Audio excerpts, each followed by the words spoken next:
दोस्तों, ये एक शॉर्ट स्टोरी है। अगर आपने इसको पूरा देख लिया या समझ लिया तो मैं गारंटी लेता हूँ कि आप अपनी जिंदगी में कोई भी काम करने से पीछे नहीं हटेंगे। तो शुरू करते हैं। एक व्यापारी व्यापार करने के लिए एक शहर से दूसरे शहर जाता था। बीच में रेगिस्तान का कुछ इलाका पड़ता था। वह आदमी एक नेगेटिव सोच वाला इंसान था। हमेशा शिकायत करता रहता था कि मेरे पास ये नहीं है, वो नहीं है, इसकी कमी है, उसकी कमी है।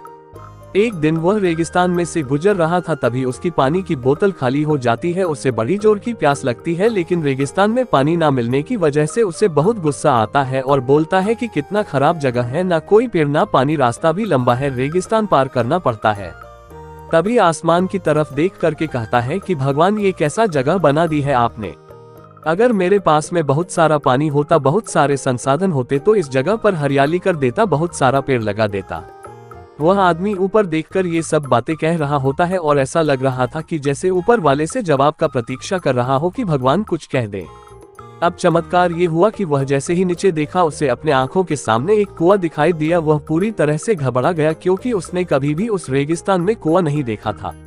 वह कुएं के पास पहुंचा और देखा कि कुआं पूरी तरह पानी से भरा हुआ है, परंतु वह आदमी नेगेटिव सोच वाला था और हमेशा शिकायत करता रहता था। और फिर से आसमान की तरफ देखते हुए बोला, भगवान, पानी से भरा हुआ कुआं तो दे दिया, लेकिन पानी निकलूंगा कैसे।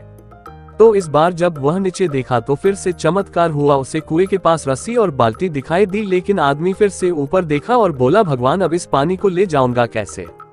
तभी उसको एहसास हुआ जैसे उसके पीछे कोई है। वह पीछे मुड़कर देखा तो एक ऊंट खड़ा हुआ होता है। वह पूरी तरह से घबरा गया, सोचने लगा कि ये तो सच में होने लग रहा है। मैं बातों बातों में कह तो दिया, अब मुझे यहाँ हरियाली करनी पड़ेगी और पेड़ लगाने की जिम्मेदारी लेनी पड़ेगी। आदमी को पानी से भरा हुआ कुआं मिल गया, बाल्टी और रस्सी मिल गई, पानी को ले जाने के लिए ऊंट भी मिल गया, सब कुछ मिल गया। अब वह आदमी सोच रहा था कि ये मैं बातों बातों में क्या बोल दिया, ये तो गड़बड़ हो गया। अब वह तेजी से दौड़कर भागने लगा। वह भाग रहा था, उस जिम्मेदारी से बच रहा था। तभी एक कागज उड़ते हुए आया और इसके शरीर से चिपक गया।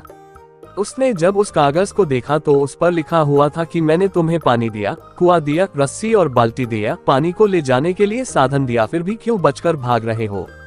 उस आदमी को लगा कि मेरे साथ पता नहीं क्या हो रहा है। वह दौड़ते दौड़ते रेगिस्तान को पार कर लिया, लेकिन उस रेगिस्तान को हरा भरा नहीं बनाया।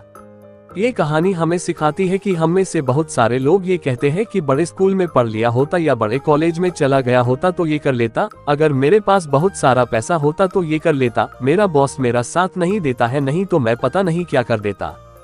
हम हमेशा शिकायतें ढूंढा करते हैं, अपनी जिम्मेदारी से बचकर भाग रहे होते हैं।